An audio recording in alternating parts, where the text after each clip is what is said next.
नमस्कार, markets today में आपका स्वागत है। मैं हूं शैल भटनागर, आपके साथ जुड़ रहा हूं अपने नोएडा स्टूडियो से। आज बृहस्पतिवार है और वो दिन जिस दिन हम आपकी म्यूचुअल फंड इन्वेस्टमेंट्स को लेकर जितनी क्वेरीज होती हैं उनको हल करने की कोशिश करते हैं। हमारे हमेशा की तरह गेस्ट हैं ओमकेश्वर सिंह साहब। आप rankmf.com म्यूचुअल फंड वेबसाइट के सीईओ हैं। ओमकेश्वर जी, स्वागत है आपका। चर्चा शुरू करते हैं बिल्कुल बहुत जल्दी, क्योंकि बहुत सारे हमारे साथ कॉलर्स जुड़े हुए हैं और जितना जल्दी हम लोग जवाब दे पाएंगे उतने ही प्रश्न हम संभाल पाएंगे। रविशंकर साहब हमारे साथ देहरादून से जुड़े हुए हैं। रवि जी, आपका स्वागत है मार्केट्स टुडे में। आप 3 से 5 साल की अवधि के लिए कुछ SIPs शुरू करना चाहते हैं। बताइए, क्या आपकी इन्वेस्टमेंट अमाउंट है और क्या आपका इन्वेस्टमेंट होराइजन है? मेरा 80,000 तक का अमाउंट है जो मैं सिप में करना चाहता हूँ, सिप के माध्यम से, और जिसमें लिमिट है, टाइम होराइजन जो है 3 से 5 साल है। चलिए, 15,000 रुपए आप निवेश करना चाहते हैं हर महीना और लगभग 3 से 5 साल आप अवधि रखते हैं। क्या आप सैलरीड इंडिविजुअल हैं या ये आपका किसी बिजनेस से पैसा आता हुआ दिख रहा है आपको? ना, सैलराइज पर्सन। चलिए ओमकेश्वर सिंह साहब, 15,000 रुपए का इन्वेस्टेबल अमाउंट लगभग 3 साल तक, बताइए क्या राय है आपकी? जी, ये 3 से 5 साल के लिए इनके लिए सबसे अच्छा रहेगा या तो मल्टी कैप में लगा ले या फिर लार्ज कैप में लगा ले, या फिर हाइब्रिड भी ये देख सकते हैं बैलेंस्ड का, क्योंकि होराइजन 3 साल का, कम होराइजन 3 साल का रहेगा तो वो बैलेंस्ड बेटर रहेगा। अगर थोड़ा लंबा 3 से 5 साल का रहेगा तो वो इक्विटी डाइवर्सिफाइड यानी कि मल्टी कैप या लार्ज कैप में लगा सकते हैं। तो कुछ फंड जो मल्टी कैप में अवेलेबल हैं वो है Motilal Oswal 35 JM multi cap, Parag Parekh long term equity, UTI equity fund, SBI Magnum multi cap, Canara Robeco equity diversified. Similarly large cap में एक्सेस ब्लू चिप है, कैनरा रेवेको ब्लू चिप है, LIC लार्ज कैप है, Mirae asset large cap है और UTI master share. अगर 3 साल के लिए ये देख रहे हैं तो फिर ये वो हाइब्रिड में बैलेंस एडवांटेज देख सकते हैं। उसमें यूनियन बैलेंस एडवांटेज है, सुंदरम बैलेंस एडवांटेज है, टाटा बैलेंस एडवांटेज है, आदित्य ABSL बैलेंस एडवांटेज और ICICI प्रूडेंशियल बैलेंस एडवांटेज। तो ये 3 कैटेगरी के अच्छे स्कीम्स हैं, उसके हिसाब से वो चूज कर सकते हैं। जी, तो शंकर साहब, ऐसा है कि ये जो फंड्स के नाम आपके सामने स्क्रीन पर चल रहे हैं, ये हमारे ट्विटर हैंडल पर आपको अच्छी तरीके से मिल जाएंगे, मेरे और CNBC आवाज के। तो आप जरा उधर ध्यान दे लीजिएगा। आपको कुल मिला के काफी सारे फंड्स की चॉइस है और एक फंड आप यहां से चूज कर सकते हैं अपने मंथली निवेश 15,000 के लिए। हमारे साथ जुड़ने के लिए आपका बहुत बहुत शुक्रिया रविशंकर साहब। मैं उम्मीद करता हूं कि आपको तसल्ली पूर्वक जवाब मिला होगा। अब बारी है श्री AK हसीजा साहब की। आप बिल्कुल बराबर वाले शहर गाजियाबाद से जुड़ रहे हैं। हसीजा साहब, स्वागत है आपका CNBC आवाज पर और मार्केट्स टुडे पर। बताइए, आपका क्या प्रश्न है? आप सरकारी नौकरी में हैं और आप मेडिकली इंश्योर्ड हैं सरकार से, तो कम से कम वो एक बहुत प्लस पॉइंट है। जी सर, नमस्कार। हेलो, नमस्कार। सर, प्रश्न पूछिए, अपना प्रश्न पूछिए हसीजा जी। जी सर, मैं 50,000 रुपए हर महीने axis banking and PSU fund में लगाना चाह रहा हूँ 7 साल तक के लिए, ताकि एक अच्छा खासा कॉर्पस मेरे पास हो जाए। अच्छा, तो आप ये जानना चाह रहे हैं जी, आप ये जानना चाह रहे हैं कि क्या ये फंड की चॉइस ठीक है या नहीं, और आप क्या कॉर्पस चाहते हैं और क्या रिटर्न की उम्मीद रखते हैं? सर, 9 से 11% के रिटर्न की मैं एक्सपेक्टेशन रखता हूँ, और जो भी अमाउंट एक्यूमुलेट हो जाएगा 7 साल में। जी जी, चलिए। तो ओमकेश्वर सिंह साहब, लगभग 50,000 रुपए महीना और 9 से 11% की उम्मीद है रिटर्न की अगले 7 साल में। क्या राय है आपकी? जी, अगर इस टाइप का, क्योंकि इनका 7 साल का होराइजन रहेगा रिटायरमेंट से पहले, तो अगर अभी आप ध्यान दो तो जो इंटरेस्ट रेट रेजिम है वो काफी नीचे जा रहा है, तो इसलिए उस पर उतना रिटर्न बनना काफी डिफिकल्ट रहेगा। इसलिए बेटर ये रहेगा कि वो हाइब्रिड हाइब्रिड को में वो जाए, जहां पर डेट के साथ साथ उनको इक्विटी का भी अवेलेबल रहेगा थोड़ा सा, तो इससे जो उनका रिटर्न है वो थोड़ा बेटर हो सकता है। तो इसलिए वो चाहे तो जो बैलेंस एडवांटेज फंड्स है, Tata balance advantage, Aditya Birla Sun life balance advantage, या फिर आईसीआईसीआई प्रूडेंशियल बैलेंस एडवांटेज, इसमें ये 20,000, 15,000 और 15,000 लगा सकते हैं। लेकिन अगर उनको ऐसा है कि नहीं, उनको डेट में ही प्रेफरेंस है और डेट के अलावा वो बैंकिंग पीएसयू छोड़ के बाकी जगह नहीं लगाएंगे, तो उनको ऐसा करना चाहिए कि बैंकिंग एंड पीएसयू से भी बेटर साथ साथ वो जो है उसको डाइवर्सिफाई करके एक बैंकिंग एंड पीएसयू में, दूसरा कॉर्पोरेट बॉन्ड फंड में और तीसरा गिल्ड फंड में लगा दे। तो उसके लिए वो ICICI prudential banking and PSU fund, या फिर Aditya Birla corporate bond fund और एसबीआई मैग्नम गिल्ड फंड, तो ये अगर कॉम्बिनेशन करेंगे तो रिटर्न्स थोड़ा बेटर रहेंगे compare to only banking and PSU, जो कि वो सोच रहे हैं, जो उन्होंने चूज किया है एक्सेस बैंकिंग एंड पीएसयू, उससे बेटर स्कीम आईसीआईसीआई प्रूडेंशियल कर रहे हैं। जी जी, तो ऐसा है सर कि आपको कुछ तो इक्विटी एक्सपोजर इसलिए लेना पड़ेगा क्योंकि फिलहाल जो इंटरेस्ट रेट रिजीम है वो आपको कम की तरफ आती हुई दिखेगी। जो आप फिक्स डिपॉजिट आजकल बैंक्स में कर रहे हैं वहाँ पे 4.5 से 5, 5.25% रिटर्न मिल रहा है, तो वो एक दिक्कत का समय है। तो अगर आप पूरा पैसा एक डेट फंड में लगाएंगे तो वो आपको उतना रिटर्न नहीं दे पाएगा जितने की आपको उम्मीद है, 9 से 11%। इसलिए हल्का सा इक्विटी एक्सपोजर लीजिए और जो फंड्स आपको ओमकेश्वर सिंह साहब ने सजेस्ट किए हैं उनमें जो आपकी चॉइस हो, हसीजा साहब, वो आप उसमें इन्वेस्ट कीजिए। इन सब के नाम आपको हमारी ट्विटर हैंडल पर थोड़ी ही देर में आपके नाम सहित मिलते हुए दिखेंगे। चलिए, मैं उम्मीद करता हूं आपको अपने इस जवाब से तसल्ली हुई होगी। बंबई की तरफ रुख करते हैं। हमारे साथ आशीष जी जुड़े हुए हैं जिनका प्रश्न इन्वेस्टमेंट्स को लेके है। आशीष जी, स्वागत है आपका। बताइए क्या प्रश्न है और क्या समस्या का हल ढूंढ रहे हैं आप? सर नमस्कार। Hello hello. हाँ आशीष जी बोलिए, आपको टैक्स सेविंग फंड्स में इन्वेस्ट करने का इच्छा है? हाँ सर, टैक्स सेविंग फंड देख रहा हूँ। आज मेरी 25 ईयर्स है, लॉन्ग टर्म के लिए प्लानिंग है मेरी। जी, और कितना पैसा आप लगाना चाहते हैं? Sir 15,000 to 20,000 per month. चलिए आशीष जी, बहुत अच्छा आपने कॉर्पस चूज किया है। इससे आपको 2 फायदे होंगे। एक, जो आपको टैक्स में बेनिफिट मिलता है अपने एनुअल सैलरी में, वो आपको ठीक ठाक तरीके से मिलता हुआ दिखेगा। लगभग 1.5 लाख रुपए आप वहां बचा सकते हैं। अब रही चॉइस, कौन कौन से फंड्स आपको पसंद करने चाहिए, वो आपको बताएंगे ओमकेश्वर जी। जी, आशीष जी ने काफी अच्छा चॉइस किया है। ईएलएसएस जनरली लोग सोचते हैं कि केवल टैक्स बचाने का काम आता है, लेकिन एक्चुअली ईएलएसएस से टैक्स के साथ साथ वेल्थ भी क्रिएट होता है, क्योंकि ईएलएसएस में 80% तक जो इन्वेस्टमेंट होता है कॉर्पस का इक्विटी या इक्विटी रिलेटेड इंस्ट्रूमेंट्स में होता है। तो लॉन्ग टर्म के लिए ELSS not only tax saving but also wealth creation tool होता है। तो इसके लिए इनका चॉइस बहुत अच्छा है। तो जो स्कीम्स जो अवेलेबल है, जो काफी अच्छा है ईएलएसएस के रूप से, axis long term equity, Motilal Oswal long term equity, JM tax gain fund है, और Aditya Birla Sun life tax relief 96। ये कुछ टॉप रेटेड फंड्स हैं जो कि क्वालिटी भी अच्छा है और उनका उनका पोर्टफोलियो क्वालिटी काफी अच्छा है, और अभी जिस भाव में अवेलेबल है वो भी काफी मार्जिन ऑफ सेफ्टी भी अच्छा है। तो ये इनमें से डाइवर्सिफाई कर सकते हैं, या तो 2-3 में लगा सकते हैं, या अपने हिसाब से जो भी उनको पसंद आए इसमें, ये चारों में से किसी में लगा सकते हैं। जी आशीष जी, बस एक बात का आपको ध्यान रखना पड़ेगा।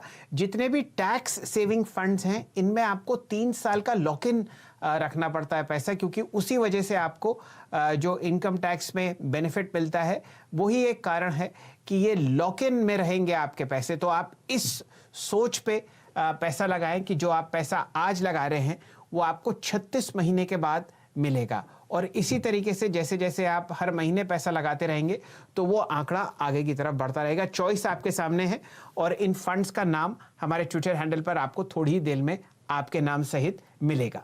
हमारे साथ जुड़ने के लिए आपका बहुत बहुत शुक्रिया आशीष जी। अगली बारी है रमन जी की, हमारे साथ नोएडा से ही जुड़ रहे हैं। आप प्राइवेट सेक्टर में काम करते हैं और आप एक 3 करोड़ का कॉर्पस चाहते हैं कुछ इन्वेस्टमेंट्स के साथ, और बचे हुए 12 साल में आप चाहते हैं कि ये पैसा जमा हो जाए। रमन जी, स्वागत है आपका। ओमकेश्वर जी से अपना सवाल पूछिए। Thank you sir. नमस्कार ओमकार जी, मैं रमन बोल रहा हूँ। मेरे को अभी 24 ईयर्स का हूँ और 58 ईयर्स में रिटायरमेंट है। मैं पब्लिक लिमिटेड कंपनी में काम कर रहा हूँ और अभी एट मंथली अराउंड 2 ईयर्स से 25,000 फोर फंड में डिपॉजिट कर रहा हूँ सिप के जरिए। ये है Reliance growth fund, L&T India value fund और and 2 other funds written over there. तो मैं चाहता हूँ कि मेरे 2 डॉटर हैं, अभी 6 ईयर्स की और एक 3 ईयर्स की। तो हमारे 15 ईयर्स के बाद मेरे को चाहिए 1 करोड़ 1 डॉटर के लिए और 1 करोड़ सेकंड डॉटर के लिए, 1 crore for retirement, and this is for my investment. So how can I accumulate, and if there is any shortage in this fund for investment, so how can I do further? Hello? अगर आपका time मैं horizon, ये सवाल दोबारा repeat कर देता हूं। आप ओमकेश्वर जी, जरा सवाल दोबारा रिपीट कर देते हैं ताकि हमारे दर्शकों को समझ में आ जाए। 25,000 रुपए पर महीना रमन जी इन्वेस्ट कर रहे हैं 5 फंड्स में। वो चाहते हैं कि 14 साल बाद उनके पास 3 करोड़ का कॉर्पस हो, और वो आपकी राय जानना चाहते हैं कि कहां कहां इन्वेस्ट करें और कितना पैसा उनको लगाना पड़ेगा फिलहाल। मोटा मोटा प्रश्न ये है जी। तो अगर 3 करोड़ का कॉर्पस चाहिए आज से 14-15 साल में या 12 से 15 साल में, तो इनको कम से कम 60,000 रुपए पर महीने का SIP करना पड़ेगा। और जो 60 महीने का जो SIP करना होगा, उसमें से जो फंड्स जो उनको देखने पड़ेंगे वो मल्टी कैप में है, फोकस्ड में है। इसमें अगर वो ध्यान देंगे तो उनका जो क्रिएशन है, जो कॉर्पस क्रिएशन है, वो होने का चांसेस ज़्यादा है। तो मल्टी कैप में जो फंड्स है वो Motilal Oswal JM multi cap, Parag Parekh long term, UTI equity fund, SBI Magnum multi cap and Canara Robeco equity multi cap. Similarly focused में ये Axis focused, Motilal Oswal focused, SBI focused equity, Mirae asset focused equity and Kotak focused equity. ये दोनों में वो करेंगे। जो अभी इनके पास जो अभी उन्होंने लेकर के रखा हुआ है, उसमें बिरला MNC और मिराय लार्ज कैप वो कंटिन्यू कर सकते हैं। बाकी जो 2 हैं उसको वो चेंज कर करके इन ये 2 मल्टी कैप या फोकस्ड में वो एक फंड चूज कर करके, और टोटल जो अमाउंट है वो 60,000 SIP पर मंथ का उनको लगाना पड़ेगा। यानी कि 15,000 ये चारों स्कीम में लगाएंगे तो वो उतना कॉर्पस होने का चांस रहेगा। तो रमन जी, ऐसा है, आपने हमें 4 फंड्स भेजे हैं। उनमें से ओमकेश्वर सिंह जी की राय है कि बिरला सन लाइफ MNC और मिराय लार्ज कैप फंड में आप बरकरार रहें। बाकी जो 2 फंड्स हैं उनको बेच दें, और जो आपको चॉइस मिली है उनमें से आप एक चूज कर सकते हैं। अब रही बात 25,000 रुपए इन्वेस्ट करने की, तो वो आपको अमाउंट बढ़ाकर 60,000 रुपए करना पड़ेगा अगर आप अगले 14 वर्ष में 3 करोड़ रुपए का कॉर्पस चाहते हैं कि आपके पास हो। इन फंड्स के नाम हम थोड़ी देर में अपनी वेबसाइट पर लोड कर देंगे। मैं उम्मीद करता हूं कि आपको ये जवाब संतोषजनक लगा होगा। हमारे अगले कॉलर हैं मुकेश पतंगिया साहब, इंदौर से। मुकेश जी, स्वागत है आपका। आपने DSP के AMC के म्यूचुअल फंड्स में पैसा लगा रखा है SIP के तौर से। बताइए क्या आपका प्रश्न है और क्या आप चाहते हैं। सर, मेरा प्रश्न ये था, DSP टॉप 100 में मैं 1,000 रुपीज़ पर मंथ लगाता हूँ, तो अभी 4 साल तो हो गए सर। तो अभी उसको कंटिन्यू रखूँ कि उसको विड्रॉ कर लेना चाहिए सर, ये पूछना। चलिए, तो 4 साल से DSP टॉप 100 में आप 1,000 रुपए का SIP लगा रहे हैं। ओमकेश्वर जी, क्या ये फंड ठीक है या आप राय देंगे कि स्विच किया जाए यहाँ से? जी, इससे बेटर ऑप्शंस अवेलेबल हैं और काफी अच्छा क्वालिटी के लार्ज कैप फंड्स अवेलेबल है। एक लार्ज कैप फंड है, तो जो लार्ज कैप फंड है उसमें आप देख सकते हो एक्सेस ब्लू चिप हो गया, फिर कैनरा रेवेको ब्लू चिप हो गया, फिर LIC MF लार्ज कैप हो गया, या मिराय एसेट लार्ज कैप हो गया, या UTI मास्टर शेयर। ये मच बेटर स्कीम से क्वालिटी के वाइज भी और जो मार्जिन ऑफ सेफ्टी उसके हिसाब से भी। तो उस जो अभी वो उनका जो होल्डिंग है उसको वो चेंज कर करके इन 5 में से किसी के में भी वो चालू कर सकते हैं।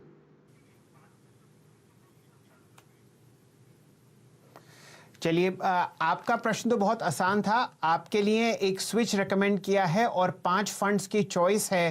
तो आप डीएसपी टॉप 100 में से पैसा निकालकर इन चारों में से या पांचों में से किसी एक फंड को भी चूज कर सकते हैं। मैं उम्मीद करता हूं आपको ये जवाब पसंद आया होगा। चलिए, अब हम लोग पहुंचते हैं नासिक। वहां से अविनाश जी हमारे साथ जुड़े हुए हैं और वो ज़रा बैलेंस्ड और फिक्स्ड इनकम की तरफ अपना रुझान रखते हैं। वो जानना चाहते हैं कि कौन सा सबसे बढ़िया डेट फंड होगा। अविनाश जी, स्वागत है आपका। अपना प्रश्न आप ओमकेश्वर जी से पूछिए।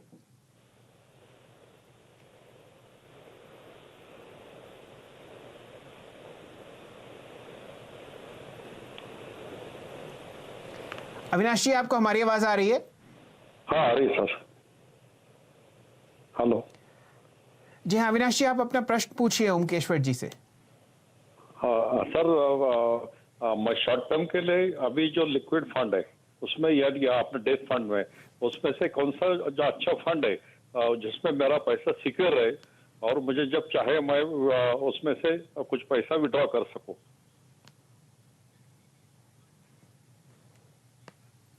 अविनाश जी, आप कितना पैसा लगाना चाह रहे हैं? Near about 4 to 5 lakh short term के लिए सर। अच्छा, चलिए। जी हाँ, चलिए, बिल्कुल सेफ्टी आपको चाहिए और 4 से 5 लाख का कॉर्पस है जहां पर वो कभी भी पैसा निकालने की कोशिश कर सकते हैं या एकदम उनको रिक्वायरमेंट हो सकती है। ओमकेश्वर जी, कौन कौन से फंड्स आप सजेस्ट करेंगे? जी, तो इसके लिए अल्ट्रा शॉर्ट टर्म फंड्स हैं जो कि 3 से 6 महीने के लिए है, या फिर लो ड्यूरेशन फंड है जो 6 से 12 महीने के लिए, या फिर मनी मार्केट है 1 साल के लिए, या फिर शॉर्ट टर्म जो कि 1 से 3 साल तक। लिक्विड में चूंकि अभी क्या हो गया है कि 7 दिन तक अगर आप निकलते हो तो आपको एग्जिट लोड लगता है, तो इसलिए अभी उसको इंक्लूड नहीं किया है।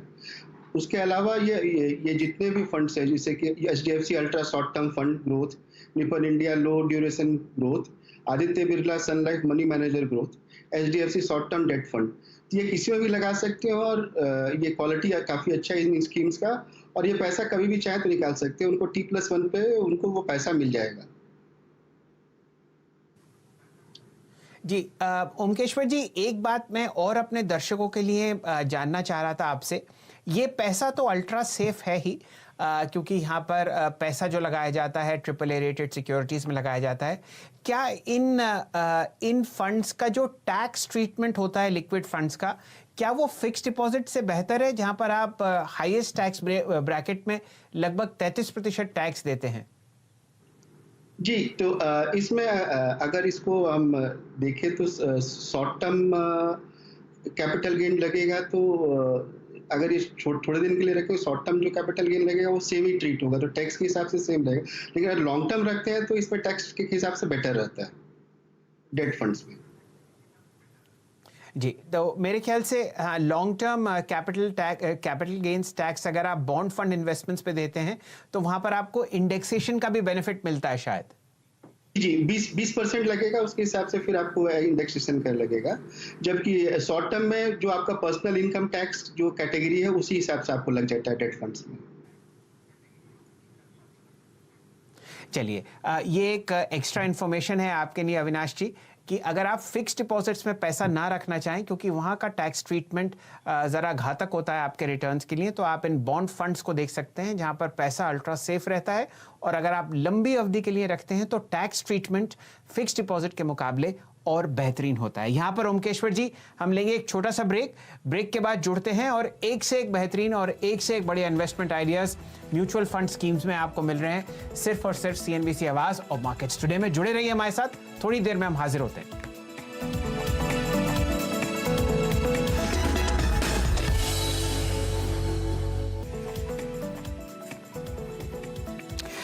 नमस्कार, मार्केट्स टुडे में आपका दोबारा स्वागत है। चर्चा हो रही है म्यूचुअल फंड इन्वेस्टमेंट्स पर। ओमकेश्वर सिंह साहब हमारे साथ जुड़े हुए हैं। आप rankmf.com म्यूचुअल फंड वेबसाइट के CEO हैं और लगभग 2 दशक से म्यूचुअल फंड्स को ट्रैक कर रहे हैं बहुत ही बेहतरीन तरीके से। हमारे अगले कॉलर हैं प्रतीक पाटिल साहब। आप महाराष्ट्र से हमारे साथ जुड़े हुए हैं। प्रतीक जी, स्वागत है आपका। बताइए कितना कॉर्पस आप इन्वेस्ट करना चाहते हैं और क्या अवधि है आपके मन में?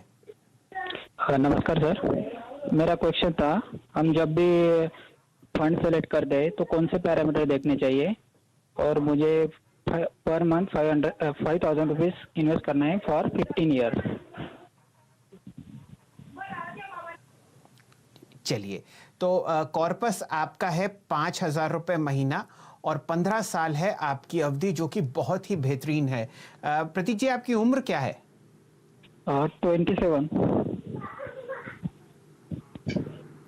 चलिए, 27 साल के हैं और आपका लंबी अवधि का दृष्टि है। बहुत ही बढ़िया आपका इन्वेस्टमेंट होराइजन है। ओमकेश्वर जी, बताइए कौन सा फंड आप सजेस्ट करेंगे प्रतीक जी के लिए? जी, प्रतीक जी के लिए इनके एज को देखते हुए इनको हम फोकस फंड, एक्सचेंज फोकस 25 इनको रिकमेंड करेंगे, जिसमें वो पैसा 5,000 लगा सकते हैं। और धीरे धीरे जैसे अगर इनके पास और सरप्लस मनी होते जाएगा जो महीने में लगा सकते हैं, तो फिर जो मल्टी कैप फंड्स जो हम लोगों ने बोला उसमें वो लगा सकते हैं, जैसे कि मोतीलाल ओसवाल हो गया, या फिर यूटीआई इक्विटी हो गया, या फिर पारंपरिक लॉन्ग टर्म इक्विटी हो गया। तो ये सब में वो पैसा लगा सकते हैं। लेकिन फिलहाल के लिए 5,000 के लिए वो करना चाहते हैं तो वो एक्सचेंज 25 में, फोकस 25 में लगा सकते हैं। जहाँ तक उनके दूसरे क्वेश्चन का था कि मतलब वो चॉइस कैसे करें कि कौन सा फंड सही है, कि बहुत ही उम्दा प्रश्न है और ज़्यादातर रिटेल निवेशक यहीं पर थोड़ा सा ये मात खा जाते हैं। तो अभी होता क्या है, जो अभी चलन जो आज तक रहा है कि आप पास्ट परफॉर्मेंस को देखो, उसके हिसाब से आप करो, आप ब्रांड नेम देखो, आप बड़े बड़े नाम देखो, उसके हिसाब से काम करो। तो उससे बेहतर ये होता है कि अगर आपको फंड चूज करना है तो आप ऐसा करो कि पहले आप फंड का क्वालिटी देखो। क्वालिटी से आपको पता चलेगा कि फंड सही है या नहीं है। एक बार आपको क्वालिटी पता चल जाता है तो फिर उसके बाद आपको देखना पड़ता है कि जो क्वालिटी है वो किस भाव में अवेलेबल है। तो जो नैव जो अवेलेबल है वो नैव रिजनेबल है कि नहीं है, अंडर वैल्यूड या ओवर वैल्यूड है। अगर अंडर वैल्यूड, अगर नॉर्मल वैल्यू या फिर अंडर वैल्यूड रहेगा तो आपको पैसा बनाने का चांसेस ज़्यादा रहेगा। उसके बाद इससे आपको ये पता चलता है कि समय सही है कि नहीं। तो पहला क्वालिटी देखकर आपको पता चलता है कि फंड सही है कि या नहीं। दूसरा आपको मार्जिन ऑफ सेफ्टी देख के पता चलता है कि टाइम सही है कि नहीं है। उसके बाद फिर आप देखो कि ओवरऑल स्ट्रेंथ कैसा है, उसका कोरिलेशन, उसका कॉन्सेंट्रेशन, उसका पोर्टफोलियो का कैसा है। उसके हिसाब से रिस्क टॉलरेंस पता चलता है। वो टॉलरेंस से पता चलता है, जैसे कि अभी आपने देखा कोविड-19 के समय में ऐसा हुआ है कि काफी मार्केट नीचे गया। मार्केट नीचे जाने के कारण आपको ये देखना पड़ेगा, क्वालिटी पोर्टफोलियो रहता है तो गिरता तो सबको ये, लेकिन क्वालिटी रहता है तो फिर वो जल्दी बाउंस बैक करता है।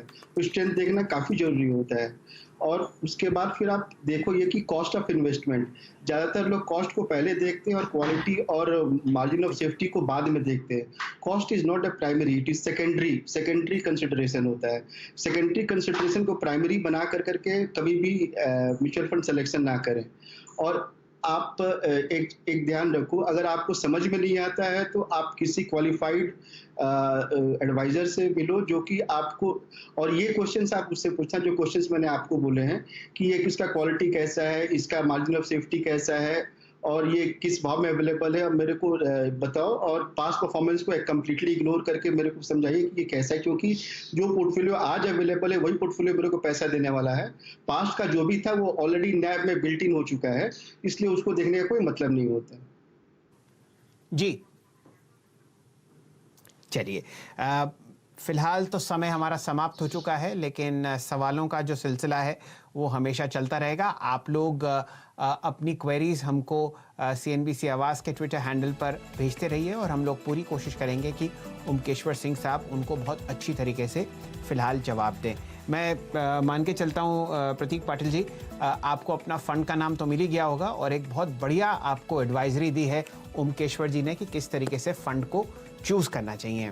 फिलहाल हमें दीजिए इजाज़त। ओमकेश्वर जी, आपका बहुत बहुत शुक्रिया हमारे साथ जुड़ने के लिए। हमेशा की तरह आप शानदार जवाब देते हैं और हमारे दर्शक, आप हमें अपनी क्वेरीज भेजते रहिए। फिलहाल मार्केट्स टुडे को यहीं समेटते हैं। आप CNBC आवाज़ से जुड़े रहिए एक से एक बढ़िया खबरों के लिए। धन्यवाद।